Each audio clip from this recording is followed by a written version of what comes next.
Rider return চ্যানেলে সকলকে স্বাগত। আজ পঞ্চম শ্রেণীর রায় মার্টিন প্রশ্নবিচিত্রা 2025 এই বইটি থেকে পেজ নাম্বার 196 এর পরিবেশ বিষয়ের প্রথম পর্যায়ক্রমিক মূল্যায়নের 3 নম্বর স্কুল অর্থাৎ Alipurduar MC William high school HS and Arambag high school HS এর প্রশ্নপত্রটি সমাধান করে দেব। এর আগে আমি 1 এবং 2 নম্বর প্রশ্নপত্র সমাধান করে দিয়েছি। তোমরা যারা সেই ভিডিওগুলি দেখোনি তারা অবশ্যই ডেসক্রিপশন বক্সে দেওয়া লিঙ্ক থেকে ভিডিওগুলি দেখে নিও। তো আজকের ভিডিওটি শুরু করা যাক। 1 দাগে সঠিক উত্তরটি নির্বাচন করে লেখো। 1. ডিওটি চিকিৎসা করাতে হয় যক্ষা রোগের জন্য। যে মাটিতে বালি আর কাদা প্রায় সমান সমান সেটি হলো দোআঁশ মাটি। বাণিজ্যিকভাবে মাছ চাষ শুরু হয় 1918 সালে। মানবদেহের সবচেয়ে বড় হাড় হলো ফিমার। অস্থি মজবুত করার জন্য প্রয়োজন ক্যালসিয়াম। 2 দাগে রয়েছে শূন্যস্থান পূরণ করো। মাটির সজীব জৈব উপাদান হলো কেঁচো। অস্থিসন্ধিতে হাড়গুলি লাগানো থাকে লিগামেন্ট দিয়ে। কেন্দু গাছ দেখা যায় পশ্চিমের মালভূমি অঞ্চলে। ত্বকের ওপরের স্তরে ড্যাশ থাকে না, রক্তবাহ থাকে না। ড্যাশ হলো শরীরে রক্ত ছড়িয়ে দেওয়ার পাম্প, হৃৎপিণ্ড। 3 দাগে সত্য বা মিথ্যা নির্ণয় করো। 1. এঁটেল মাটিতে কাদার পরিমাণ সবচেয়ে বেশি, সত্য। দার্জিলিং পার্বত্য অঞ্চলে ধাপ কেটে চাষ করা হয়, সত্য। 4. নিচের প্রশ্নগুলির একটি বাক্যে উত্তর দাও। 1. কোচবিহারের একটি বিলের নাম লেখো, রসিক বিল। 2. আকর্ষ কী? খাড়া হয়ে দাঁড়াতে পারে না এমন বিরুৎ শ্রেণীর উদ্ভিদের কাণ্ড বা শাখা বা পাতা পরিবর্তিত হয়ে যে সুতোর মতো সরু পেঁচানো অংশ সৃষ্টি করে তাকে আকর্ষ বলে। যেমন লাউ, কুমড়ো প্রভৃতি উদ্ভিদে আকর্ষ দেখা যায়। 3 দাগে দুটি অমেরুদণ্ডী প্রাণীর নাম লেখো, কেঁচো, জোঁক। কোন উপাদান থাকার জন্য মানুষের চামড়ার রং কালো হয়? মেলানিন। ত্বকে রোদ লাগলে কোন ভিটামিন তৈরি হয়? ডি। 5 দাগে নিচের প্রশ্নগুলির উত্তর দাও। 1. পশ্চিমবঙ্গের রাঢ় অঞ্চল সম্পর্কে লেখো।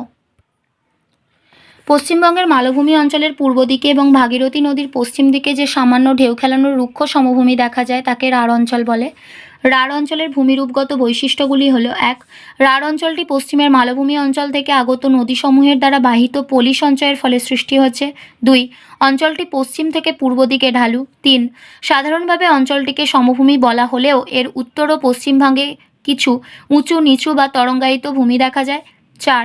রাঢ় অঞ্চলের অধিকাংশ স্থান উর্বর দোআঁশ মাটি দ্বারা আবৃত। বাড়িতে কিভাবে ওআরএস তৈরি করা হয়? প্রথমে জল 20 মিনিট ফুটিয়ে ঠান্ডা করে নিতে হবে।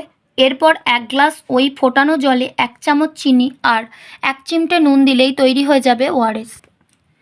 পশ্চিমের মালভূমি অঞ্চল সম্পর্কে লেখো। পশ্চিমবঙ্গের পুরুলিয়া জেলা, বাঁকুড়া, পশ্চিম মেদিনীপুর, বীরভূম আর বর্ধমানের পশ্চিম দিকটা নিয়ে পশ্চিমবঙ্গের পশ্চিমের মালভূমি অঞ্চল গঠিত।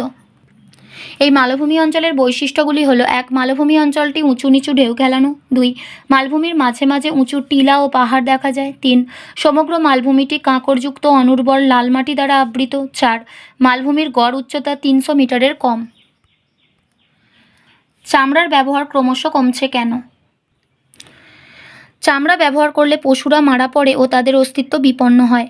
চামড়ার বেশি ব্যবহারে পরিবেশ দূষিত হয়। 3. চামড়ার কারখানা থেকে নোংরা বজ্র পদার্থ জলাশয়ে পড়ে ও জল দূষণ ঘটায় এবং হাওয়ায় দুর্গন্ধ ছড়ায়। এই সমস্ত কারণে বর্তমানে চামড়ার ব্যবহার কমানো হচ্ছে। ফোস্কা কিভাবে পড়ে?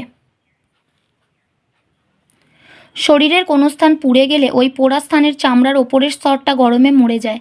তখন নিচের স্তর থেকে জলীয় তরল বেরিয়ে আসে। এই জলীয় তরল দুটি স্তরের মাঝে জমা হয়, ফলে স্থানটা ফুলে ওঠে এবং ফোস্কায় পরিণত হয়। আজকে শেষ প্রশ্ন, জল শোধনের 2টি উপায় লেখো। জল শোধনের 2টি পদ্ধতি রয়েছে, একটা প্রাকৃতিক পদ্ধতি, একটা রাসায়নিক পদ্ধতি। প্রাকৃতিক পদ্ধতিটা হলো বাতাসের অক্সিজেন জলের নোংরাকে ভেঙে দিয়ে এবং বিভিন্ন জলজ প্রাণী জলের নোংরা খেয়ে জলকে প্রাকৃতিকভাবে শোধন করে। রাসায়নিক পদ্ধতি: পটাশিয়াম পারম্যাঙ্গানেট বা ওই জাতীয় রাসায়নিক পদার্থ জলে মেশালে রাসায়নিকভাবে জল শোধন হয়। আজ এই পর্যন্ত। ভিডিওটি ভালো লাগলে অবশ্যই একটা লাইক দিও আর পড়াশোনা সংক্রান্ত এরকম আরও ভিডিও পেতে আমাদের চ্যানেলটি সাবস্ক্রাইব করে পাশে থাকা বেল আইকনটি প্রেস করো আর বন্ধুদের সাথে শেয়ার করো। ভালো থেকো, খুব তাড়াতাড়ি ফিরে আসছি নেক্সট ভিডিও নিয়ে। Thanks for watching.